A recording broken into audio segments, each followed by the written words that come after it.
el trabajo honesto ha sido desde siempre la base de una sociedad estable y bien organizada. Si bien sabemos que el sector laboral no está balanceado en cuanto a la oferta y la demanda, así como los salarios equitativos, el trabajar siempre ha significado la pauta para tener una vida digna, siempre con la esperanza de dar a los nuestros y a uno mismo el sustento para sobrevivir. Por eso, hoy, en La Máquina de la Historia te presentamos el origen del Día del Trabajo. Súbete a la máquina y acompáñanos a descubrirlo.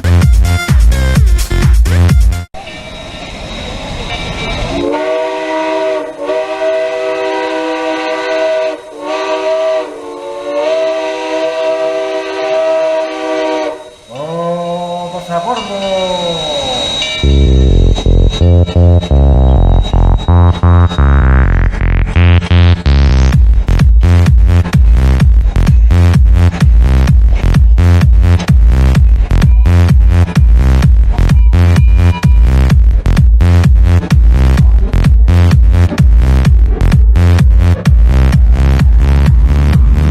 El trabajo como tal ha existido desde que la propia civilización existe. Sin embargo, en la mayoría de los casos, los trabajadores realizaban su labor a cambio de un lugar donde vivir y estaban subordinados a la voluntad de un amo, que generalmente era un monarca. Sin embargo, con el pasar de los años, las labores cotidianas fueron adquiriendo mayor valor a la hora de recompensar el trabajo realizado, mas nunca bien remuneradas, a menos que fueses considerado un maestro en tu trabajo. Los grandes maestros fueron pasando su conocimiento, por lo que ser discípulo de un gran maestro podría significar una mejor remuneración económica, ya fuera en dinero o en especie.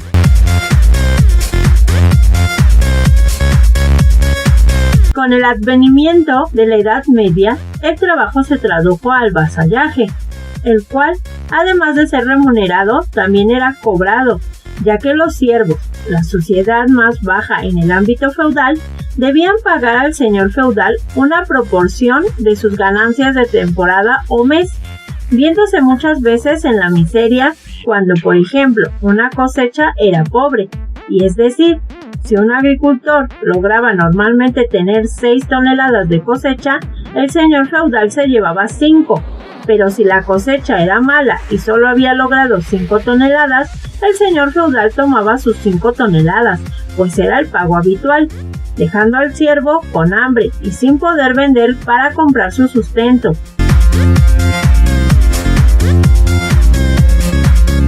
Gracias al surgimiento de la burguesía hacia finales de la época feudal, una nueva sociedad fue surgiendo, estratificando el trabajo aún más, y con las mismas o peores condiciones de trabajo. Sin embargo, el liberalismo económico impulsado por Adam Smith en el siglo XVIII, las cosas comenzaron a presentar una visión para el trabajador común que no se había vislumbrado antes, la posibilidad de tener derechos laborales.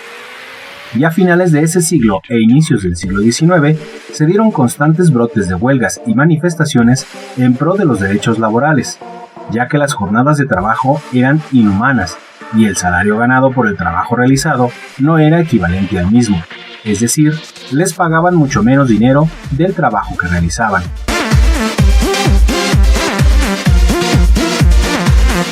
A finales del siglo XIX, en plena revolución industrial estadounidense, se produjo desde el 1 de mayo de 1886 una protesta laboral de los trabajadores de Chicago por la reivindicación de las jornadas laborales de 8 horas.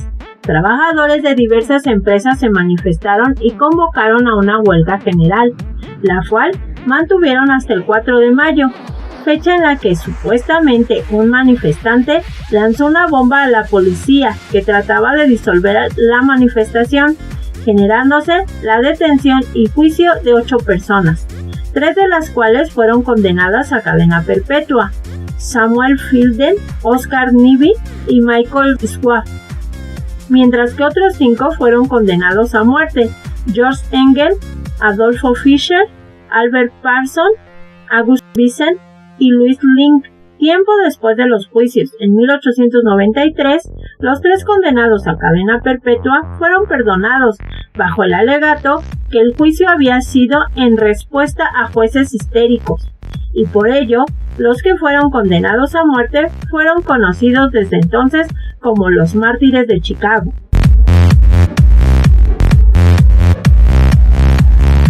En esa perspectiva, a finales del año de 1886, varios patrones de diversas empresas, no solo en Estados Unidos, sino en varias partes del mundo, sobre todo en las naciones industrializadas, comenzaron a aceptar la jornada laboral de 8 horas. No obstante, esta reivindicación laboral no llegó al mismo tiempo en todo el mundo. Por ejemplo, en México no fue sino hasta 1917 que la jornada de 8 horas fue impuesta constitucionalmente, y aún así hay países donde aún existen abusos laborales, como por ejemplo jornadas de más de 12 horas, salarios indignos, abuso y explotación infantil y de la mujer, por mencionar algunos. En 1889, en el Congreso Obrero Socialista de París, se estableció el 1 de mayo como el Día Internacional Obrero, también conocido como el Día de los Trabajadores o simplemente como el Día del Trabajo. Desde entonces, poco a poco, muchos países lo fueron adoptando como día conmemorativo, en el cual se realizan hasta la actualidad manifestaciones pacíficas en su mayoría en pro de la defensa de los derechos laborales. Algunos países, como por ejemplo Canadá y Estados Unidos, lo celebran el primer lunes de septiembre, mientras que casi en el resto del mundo se celebra el 1 de mayo o el lunes más cercano a esta fecha, siendo alrededor de 25 países que no lo celebran de ningún modo.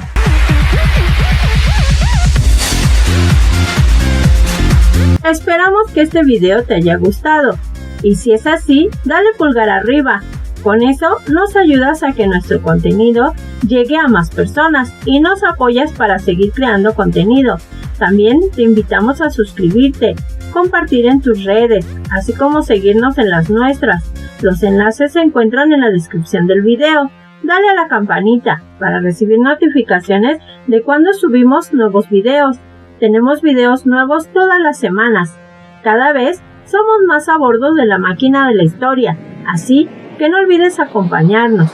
Por último, te decimos lo siguiente. Nos vemos en el camino de la máquina de la historia y feliz Día del Trabajo.